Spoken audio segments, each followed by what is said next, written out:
Okay guys, मैं अनु श्रीवास्तव एक बार फिर से आप सभी का अपने यूट्यूब चैनल जीके आर्ट पे स्वागत करता हूं। तो हम लोग आधुनिक भारत का इतिहास पढ़ रहे हैं और आधुनिक भारत के इतिहास को पढ़ाते समय मैंने उत्तरवर्ती मुगल वंश के राजाओं के बारे में सारे वो महत्वपूर्ण फैक्टर पढ़ा दिए हैं जहां से आपको कंपटीशन में क्वेश्चन पूछे जाते हैं।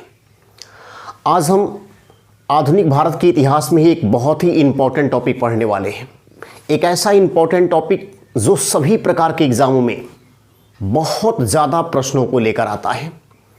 ये एक ऐसा टॉपिक है जिस टॉपिक से आपके बीपीएससी के, यूपीएससी के और अन्य सारे राज्य स्तरीय एग्ज़ाम, एसएससी वगैरह सब में इससे क्वेश्चन बनता ही बनता है। तो आप इस टॉपिक को एक बार बहुत ही बेहतर ढंग से पढ़ें। आप इससे संबंधित महत्वपूर्ण क्वेश्चनों को पकड़ने की कोशिश करें कि किस टाइप से क्वेश्चन जो हैं इस एसए पूछे जाते हैं। और मैं उम्मीद करूंगा कि जब आप पूरी वीडियो को शुरू से लेकर अंत तक देखेंगे तो आपको बहुत कुछ चीज़ें इसमें आज मिलने वाला है। आज हम जिस टॉपिक की बात कर रहे हैं वो टॉपिक है 1857 की क्रांति। 1857 की क्रांति भारतीय इतिहास में स्वर्णिम अक्षरों में लिखा गया है। हालांकि भारतीय को इसमें सफलता नहीं मिल पाई थी, लेकिन इतना ज़रूर है कि इस क्रांति के होने के बाद अंग्रेज़ों को भी इस बात का पता चल गया था कि अगर भारतीय एकजुट हो जाएं तो वो कुछ भी कर सकते हैं। और यही कारण था कि इस विद्रोह को दबाने के लिए अंग्रेज़ों को बहुत अधिक कूटनीति का सहारा लेना पड़ा था। आइए सबसे पहले हम देखते हैं कि 1857 की क्रांति से संबंधित क्वेश्चनों को जो कंपटीशन में पूछे जाते हैं उसको हम कैसे बाहर निकालेंगे। तो इसको हम अलग अलग पार्ट में तोड़कर पढ़ेंगे। सबसे पहले हम इस 1857 की क्रांति से संबंधित कुछ महत्वपूर्ण तथ्यों की जानकारी हासिल करेंगे क्विक डाइजेस्ट के तहत। अर्थात ये सब जो है बहुत ही इंपॉर्टेंट कुछ ऑब्जेक्टिव टाइप के क्वेश्चन है जो अमूमन एग्ज़ाम में आते रहते हैं। तो यहाँ से पहले इसे टेकअप करेंगे। उसके बाद हम 1857 की क्रांति के कारणों को देखेंगे कि 1857 की क्रांति के होने के प्रमुख कारण क्या रहे। कोई भी क्रांति अचानक नहीं होती है, उसके लिए सुगबुगाहट पहले से ही चलती है। धीरे धीरे लोगों के अंदर जब असंतोष बढ़ते जाता है तो वही आगे चलकर क्रांति का रूप ले लेता है। तो कारणों की व्याख्या हम करेंगे। उसके बाद देखेंगे कि इस क्रांति की शुरुआत कैसे हुई, किस स्थान से हुई, वो कौन से कारक रहे जहां से इस क्रांति को उस स्थान से शुरू करने में मदद मिला। उसके बाद देखेंगे कि हम क्रांति का विस्तार कैसे हुआ, भारतीय क्षेत्र में इस क्रांति को कैसे फैलाया गया और किस तरह से ये पूरे भारत में फैलकर अंग्रेज़ों के लिए बहुत ही घातक सिद्ध हो गया। उसके बाद देखेंगे कि इस क्रांति की असफलता के कारण क्या रहे, क्रांति किन वजहों से व्यापक होने के बावजूद भी असफल हो गया था। इस पर भी हमारी चर्चाएं होगी और इस चर्चाओं के अलावा हम अंत में इसके परिणामों पर व्याख्या करेंगे। कुछ परिणाम भारतीयों के पक्ष में गए थे, कुछ परिणाम ब्रिटिशर्स के पक्ष में गए थे। तो दोनों की हम यहाँ पर व्याख्या करेंगे, एक एक करके पॉइंट को हम डील करने वाले हैं। आप मेरे वीडियो के साथ कंटिन्यू बने रहिए और यदि आप नए हैं तो हम आपसे यही कहेंगे कि आप मेरे चैनल को सब्सक्राइब करें, अधिक से अधिक दोस्तों के बीच शेयर करना ना भूलें। तो आइए सबसे पहले हम क्विक डाइजेस्ट को देखते हैं। जिस समय 1857 की क्रांति हुआ था उस समय भारत के गवर्नर लॉर्ड कैनिंग थे।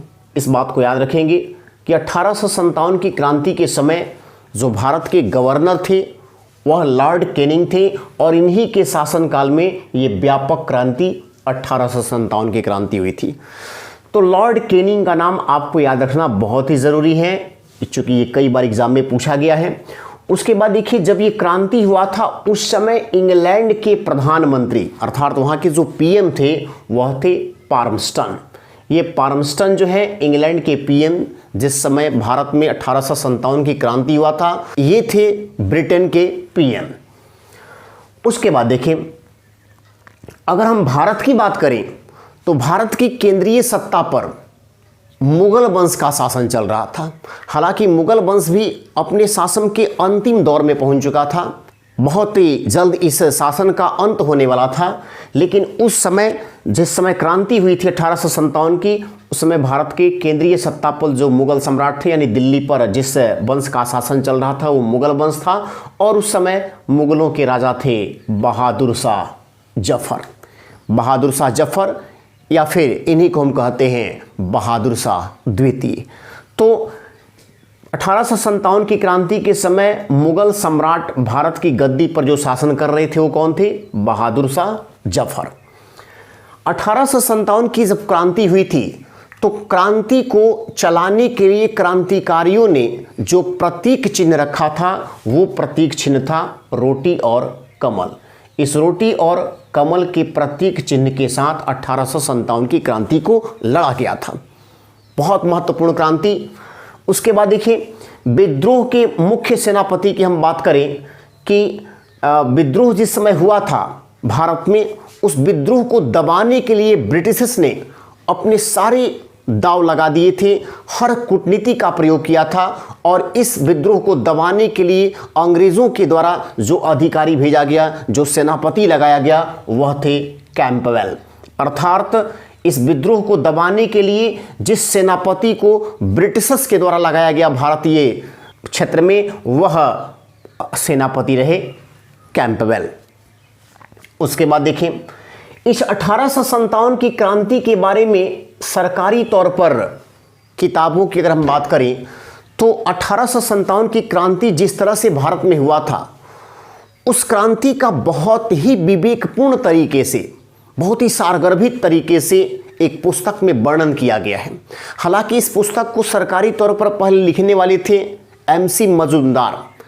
इतिहासकार MC मजुमदार को जो है इसे लिखने की सिफारिश की गई थी, लेकिन MC मजुमदार के अस्वीकार करने के बाद इस पुस्तक को लिखे थे SN सेन। और SN सेन ने जिस पुस्तक को लिखा वह पुस्तक भी है 1857। अर्थात 1857 की भारत में क्रांति हुआ था और इसी क्रांति के नाम पर इस पुस्तक का नाम रखा गया 1857 1857। इस पुस्तक के लेखक है SN सेन। अब इस 1857 की क्रांति के बारे में ही एक और पुस्तक लिखा गया है। जो पुस्तक लिखा गया है एक और, वह देखिए कौन सा पुस्तक है? वार for Indian independence. War for Indian independence 1857 की क्रांति को लेकर ही लिखा गया पुस्तक है। और इस पुस्तक को लिखने वाले थे महाराष्ट्र के क्रांतिकारी वीर सावरकर। विनायक दामोदर सावरकर का नाम आप सुने होंगे। ये वही वीर सावरकर हैं जिन्होंने 1904 में महाराष्ट्र में अभिनव भारत नामक संस्था बनाई थी। तो वीर सावरकर के द्वारा एक पुस्तक लिखा गया वार फॉर इंडियन इंडिपेंडेंस, काफ़ी महत्वपूर्ण पुस्तक। तो इस क्रांति से संबंधित दो पुस्तकों का नाम रखिएगा, एक 1857 का नाम याद रखिएगा और एक वार फॉर इंडियन इंडिपेंडेंस का याद रखिएगा। दोनों पुस्तकों के अलावा दोनों पुस्तक के जो लेखक हैं जिसके आने की संभावना एग्जाम में बनती है, उसमें 1857 पुस्तक के लेखक SN सेन और वार फॉर इंडियन इंडिपेंडेंस के लेखक वीर सावरकर। ये दोनों नाम आपको कंठस्थ होना चाहिए। अब आइए देखते हैं इस क्रांति से संबंधित अगर हम कुछ अन्य तथ्यों की बात करें, अर्थात क्रांति के बारे में ब्रिटिशर्स का क्या विचार था, इस क्रांति के बारे में भारतीय इतिहासकारों का क्या विचार है। अगर हम दोनों के विचारों को देखें तो दोनों के विचारों में काफ़ी अंतर पड़ता है। और ये अंतर इस तरह से पड़ता है कि ब्रिटिशर्स ने जहां सिर्फ इसे एक सामान्य क्रांति का दर्जा दिया, इनका कहना था कि ये क्रांति बहुत बड़ी क्रांति नहीं था, राष्ट्रीय क्रांति नहीं था, ईसाइयों और हिंदुओं के बीच एक प्रकार का झगड़ा था। इस क्रांति की व्यापकता के बारे में ब्रिटिशर्स ने इसे बहुत ज़्यादा तवज्जो नहीं दिया है। लेकिन भारतीय क्रांतिकारियों के विचार कुछ अलग थे। भारतीय क्रांतिकारियों ने इस क्रांति को राष्ट्रीय विद्रोह की संज्ञा दे दी, स्वतंत्रता संग्राम की लड़ाई तक कर डाला। तो दोनों के विचारों में अंतर पड़े हैं। भारतीय इतिहासकार इसे बढ़ा चढ़ाकर साबित करते हैं, यानी इस क्रांति को बहुत बड़े क्षेत्र में, व्यापक क्षेत्र का बताते हैं। तो ब्रिटिशर्स जो होते हैं, पश्चिमी इतिहासकार जो होते हैं, उनका कहना था कि यह क्रांति एक सामान्य क्रांति थी। आइए इन दोनों के विचारों को हम देख लें कि दोनों का क्या विचार था और इससे संबंधित प्रश्न क्या क्या पूछे जाते हैं। अगर हम बात करें तो लॉरेंस एवं सीले, ये दो ऐसे अंग्रेज लॉरेंस एवं सीले का नाम याद रखिएगा। इस दोनों अंग्रेजों के द्वारा इस राष्ट्रीय विद्रोह को सिर्फ सैनिक विद्रोह का दर्जा दिया गया। यानी लॉरेंस और सीले का कहना था कि 1857 की क्रांति सिर्फ एक सिपाही विद्रोह था। ये सिपाहियों के अंदर असंतोष की जो भावना उत्पन्न हुई थी, उसी असंतोष की भावना का यह एक परिणाम था। बाकी इसको राष्ट्रीय क्षेत्र पर आंदोलन से कोई इसका वास्ता नहीं था। तो ये लॉरेंस और सीले का कहना है कि यह सिर्फ एक रासायनिक विद्रोह रहा, बाकी इसमें और कोई चीज़ ऐसा नहीं था जिससे हम इसको राष्ट्रीय आंदोलन का दर्जा दे सकें या स्वतंत्रता संग्राम की लड़ाई कह सकें। उसी प्रकार देखिए, अगर हम भारतीय इतिहासकार की बात करें तो भारत में एक इतिहासकार हैं मजूमदार साहब। तो मजूमदार साहब ने क्या कहा? मजूमदार साहब का ये कोटेशन जो है कई बार एग्जाम में पूछा गया है, इसको एकदम याद रखिएगा। इन्होंने ये कहा कि यह न तो राष्ट्रीय विद्रोह हम इसे कह सकते हैं, न तो यह राष्ट्रीय विद्रोह था और न ही यह स्वतंत्रता संग्राम की लड़ाई था।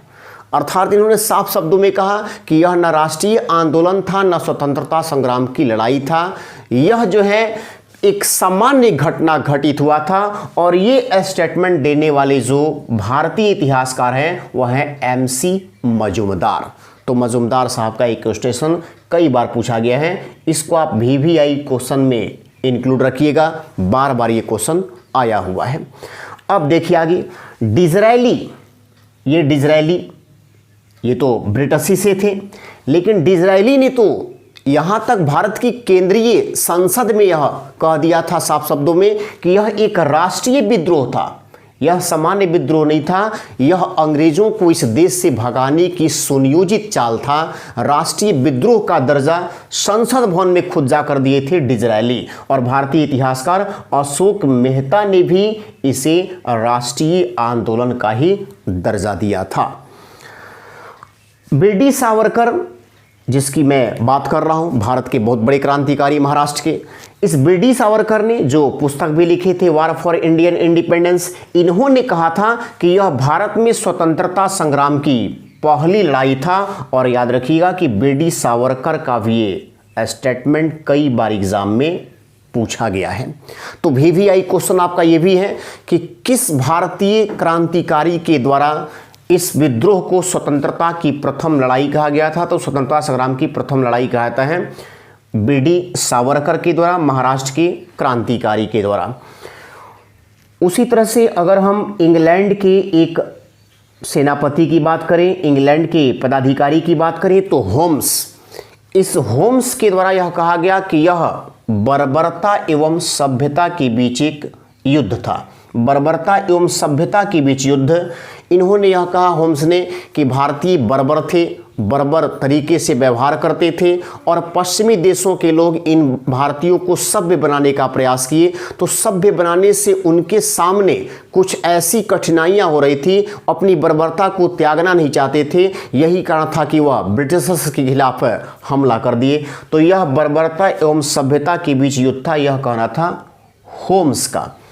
उसी तरह से टेलर, ब्रिटिशर्स टेलर के द्वारा यह कहा गया कि यह हिंदुओं और मुस्लिमों का एक षड्यंत्र था ब्रिटिशर्स के खिलाफ, ब्रिटेन के लोगों के खिलाफ, अंग्रेज़ों के खिलाफ। हिंदू मुस्लिम ये दोनों मिलकर षड्यंत्र किए थे और इसी षड्यंत्र का परिणाम था 1857 की क्रांति।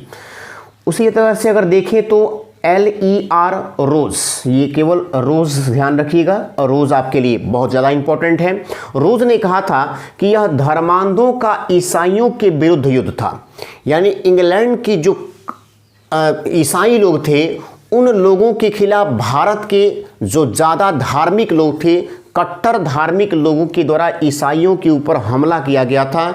इनको इस देश से बाहर भगाने की साजिश की गई थी और इसी का परिणाम रहा था 1857 की क्रांति। तो हम कहेंगे कि दोनों तरीकों से अगर हम देखें, भारत के इतिहासकारों के माध्यम से, इंग्लैंड के इतिहासकारों के माध्यम से, तो दोनों ने इस क्रांति के स्वरूप को अलग अलग ढंग से प्रस्तुत किया। दोनों के विचारों में काफ़ी अंतर दिखाई दिया था। अब देखते हैं 1857 की क्रांति के कारण। अगर हम 1857 की क्रांति के कारणों को ले लें तो इस क्रांति के कई कारण रहे। जिनमें हम राजनीतिक कारण, इस क्रांति के राजनीतिक कारण भी रहे, इस क्रांति के औद्योगिक कारण भी रहे, औद्योगिक कारण में भारत में उद्योग धंधों की जो दशा में गिरावट हुआ वह भी एक कारण बना। इस क्रांति में सामाजिक कारण भी महत्वपूर्ण भूमिका निभाया। सामाजिक कारण एवं धार्मिक कारण दोनों कारण इसमें शामिल थे। इसके अलावा हम कहेंगे कि इस क्रांति में सैनिक कारण भी कुछ वजह बनकर आया। सैनिक कारण, और सैनिक कारण के अलावा अगर हम बात करें तो इसमें एक और कारण की हम व्याख्या कर सकते हैं, तत्कालिक कारण। इस विद्रोह के होने के तत्कालिक कारण क्या थे, किसके चलते ये विद्रोह काफ़ी ज़्यादा और तेज़ी में फैल गया था। राजनीतिक कारणों की यदि हम व्याख्या करें तो राजनीतिक कारणों के अंतर्गत सबसे बड़ा कारण थे डलहौजी। भारत के गवर्नर डलहौजी के द्वारा भारत में एक नया नियम लाया गया था, जिस नियम को हम कहते हैं व्यापगत नीति। व्यापगत नीति या इसी को कहते हैं हम हड़प नीति।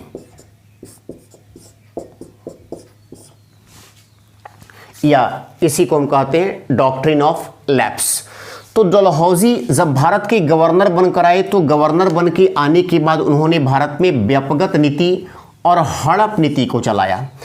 इस नीति के तहत उन्होंने भारतीय राजवाड़ों को एक एक करके ब्रिटिशर्स के कब्जे में मिलाना शुरू कर दिया था। जैसे इन्होंने सतारा, संभलपुर, नागपुर, झांसी, अवध जैसे क्षेत्रों को एक एक करके अपने ब्रिटिशर्स कब्जे में कर लिया और इन पर आरोप लगाया गया कि यह ब्रिटिश सरकार के खिलाफ कार्य कर रहे हैं। इनमें सबसे ज़्यादा प्रभाव पड़ा था जब इन्होंने अवध को अपने कब्जे में लिया था।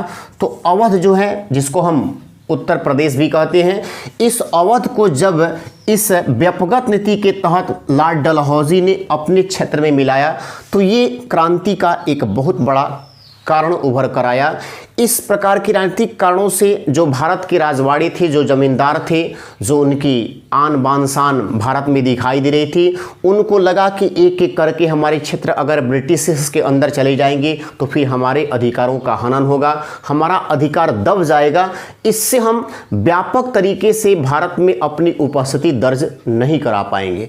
यही कारण था कि जमींदार वर्ग के जो लोग थे वह इनसे काफ़ी नाराज रहने लगे। डलहौजी की नीतियाँ, उसी प्रकार से लॉर्ड वेलेस्ली की अगर हम सहायक संधि की नीतियों की बात करें तो इन सब कारणों के चलते ही हम कह सकते हैं कि भारत में धीरे धीरे राजवाड़ी के अंतर्गत एक असंतोष की भावना बढ़ने लगी, जमींदारों के अंदर एक असंतोष की भावना बढ़ने लगी और यही जो है 1857 की क्रांति का कारण बन गया। अगर हम औद्योगिक कारणों की बात करें तो हम कह सकते हैं कि अंग्रेज़ों के द्वारा कुछ ऐसा कार्य किया गया जिसके चलते उद्योगों पर काफ़ी बुरा असर पड़ा, जिसमें सबसे बड़ा कारण था कि अंग्रेज़ों ने भारत में टैक्स में वृद्धि कर दी। टैक्स वृद्धि कर दिया गया, करों में वृद्धि की गई और करों में वृद्धि होने के चलते इसका प्रभाव उद्योगों पर पड़ना शुरू हो गया। उद्योग जो बड़े बड़े थे उस उद्योगों पर काफ़ी गहरा प्रभाव पड़ा।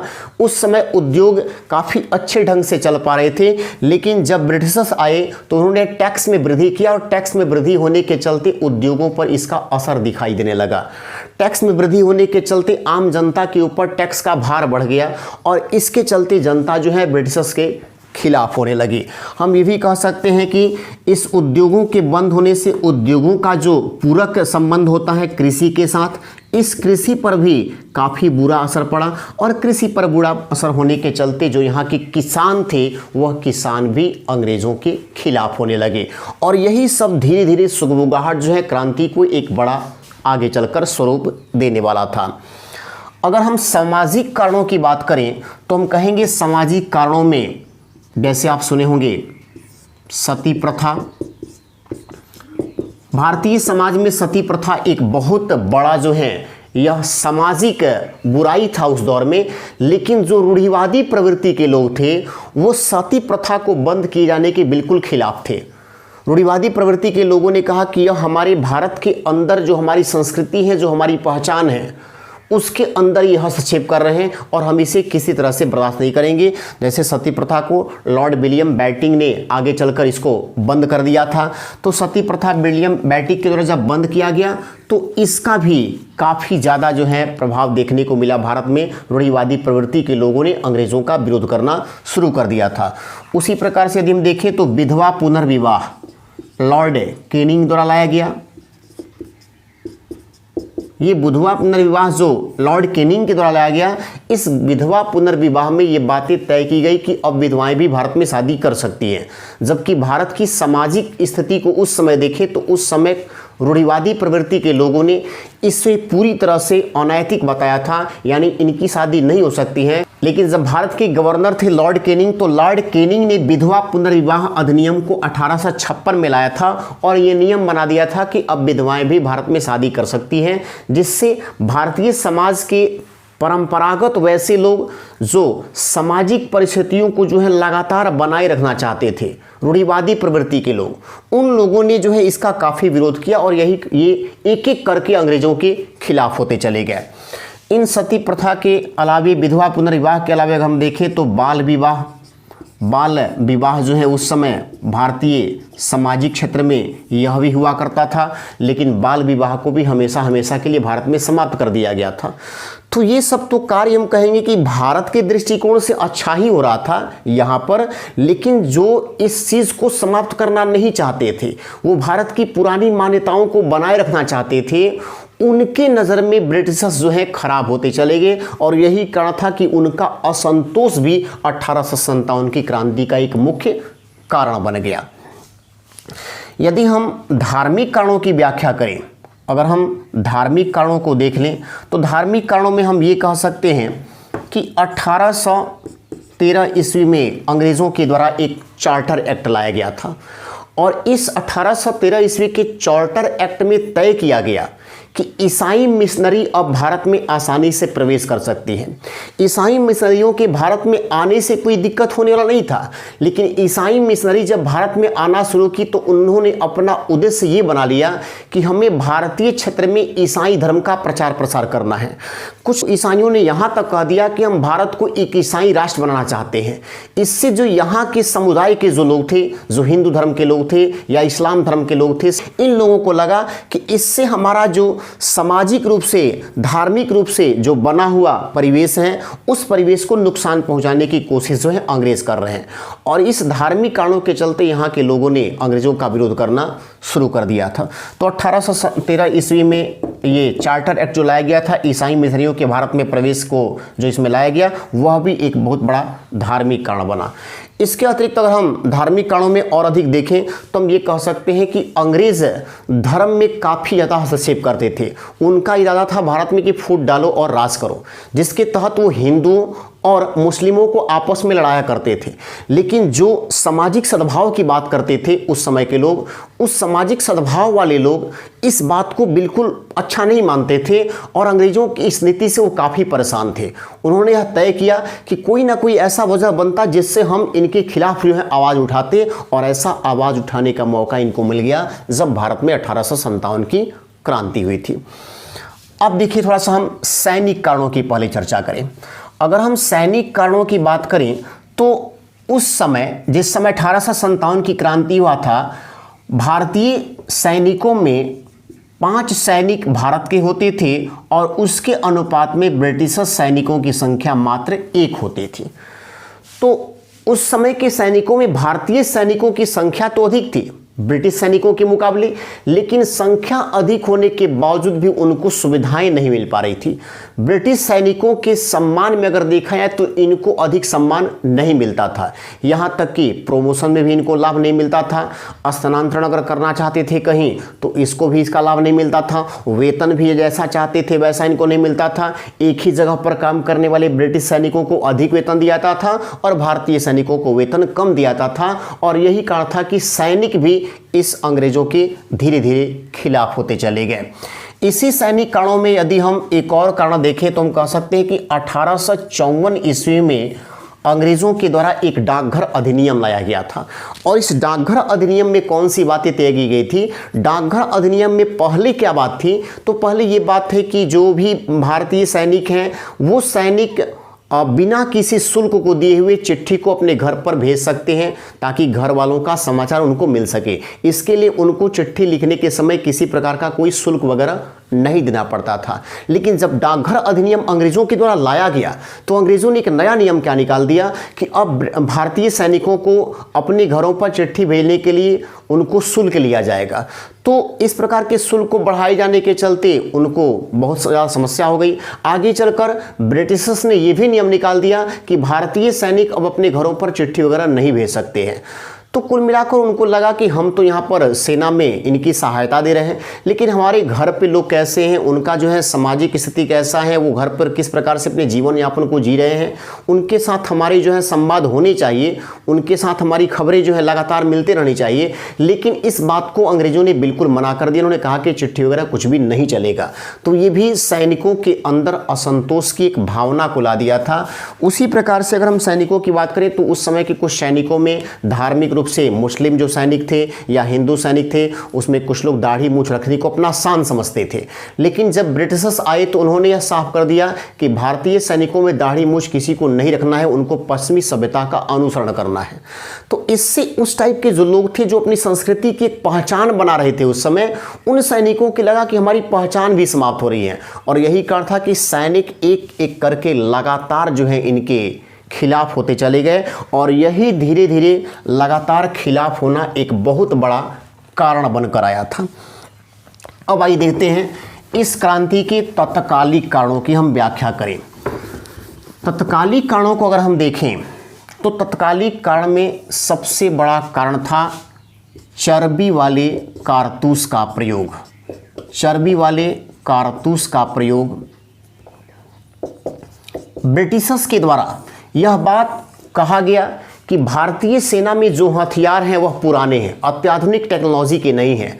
और ब्रिटिशर्स ये चाहते हैं कि इस सेना में इन हथियारों को हटाया जाए और इन हथियारों को हटाकर नए अत्याधुनिक हथियारों को लाया जाए। तो सबसे पहले दिसंबर 1856 में एक राइफल चलता था उस समय, ब्राउन बेस। इन ब्राउन बेस राइफलों को भारतीय सेना से बाहर कर दिया गया। इन्हें पुराना बताते हुए इन्हें बाहर किया गया और इनके जगह जनवरी 1857 में एक नया राइफल्स लाया गया, एनफील्ड राइफल्स। एनफील्ड राइफल्स, इस एनफील्ड राइफल्स को भारतीय सेना में शामिल किया गया। ये अत्याधुनिक टेक्नोलॉजी का राइफल था और इसे जब भारतीय सेना में शामिल किया गया तो भारतीय सेना में अंग्रेज़ों ने यह कहते हुए शामिल किया कि हमें भारत की सुरक्षा के लिए नए और अत्याधुनिक हथियारों की आवश्यकता है, जिसे हम भारतीय सेना में शामिल करना चाहते हैं। लेकिन धीरे धीरे अगर हम देखें तो भारतीयों के अंदर एक दूसरी ही खबर फैल गई कि इस एनफील्ड राइफल्स के अंदर जो कारतूस भरा जाता है, जिसको चलाया जाता है, उसे पहले दांतों से छीलना पड़ता है और दांतों से छीलकर तब इसको भरकर चलाया जाता है। लेकिन यह खबर फैल गई कि ये जो कारतूस बना हुआ है वह गाय एवं सुअर की चर्बी से बना हुआ है। अब भारतीय सेना में हिंदू सैनिक भी थे, भारतीय सेना में मुस्लिम सैनिक भी थे। और जब इस प्रकार की स्थिति आई कि चर्बी जो है वो गाय का है या फिर सुअर का है, तो भारतीय सेना में एक असंतोष की भावना बढ़ गई कि ये तो हमारी धर्म का अपमान करने की कोशिश हो रही है, हमारे धर्म को नष्ट करने की कोशिश की जा रही है अंग्रेज़ों के द्वारा।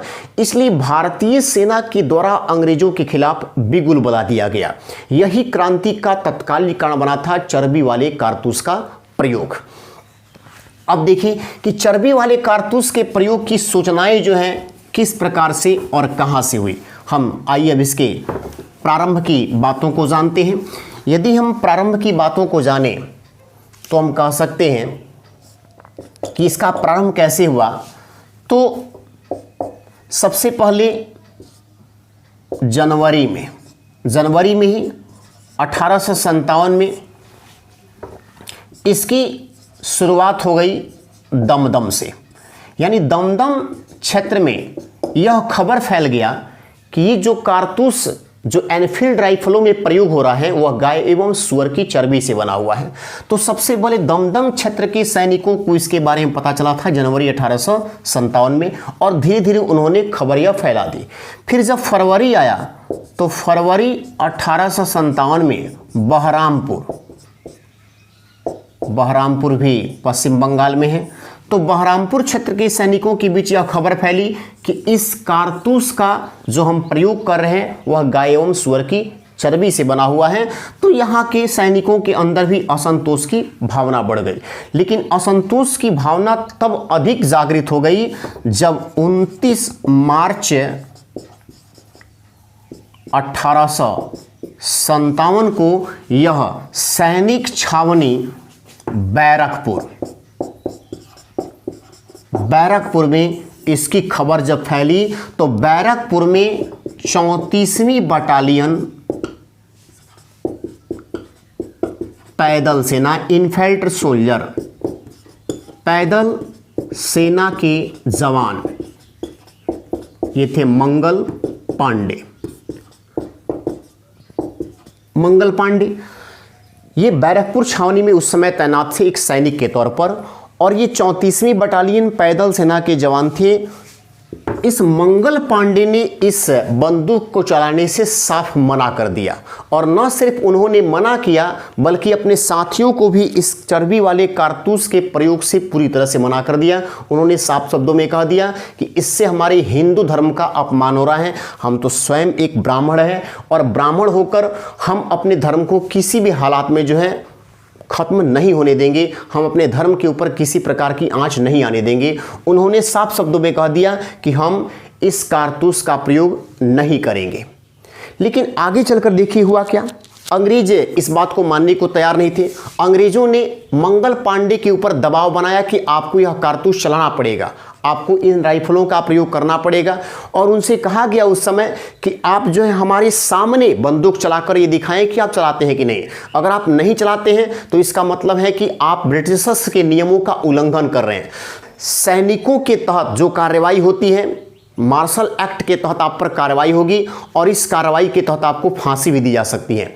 तो अंग्रेजों के द्वारा दबाव बनाया गया। उस समय जो यह दबाव बनाकर उनसे राइफल चलवाने की बात कर रहे थे वह थे उस समय के अधिकारी लेफ्टिनेंट बाग और लेफ्टिनेंट ह्यूरसन। तो लेफ्टिनेंट बाग और लेफ्टिनेंट ह्यूरसन, लेफ्टिनेंट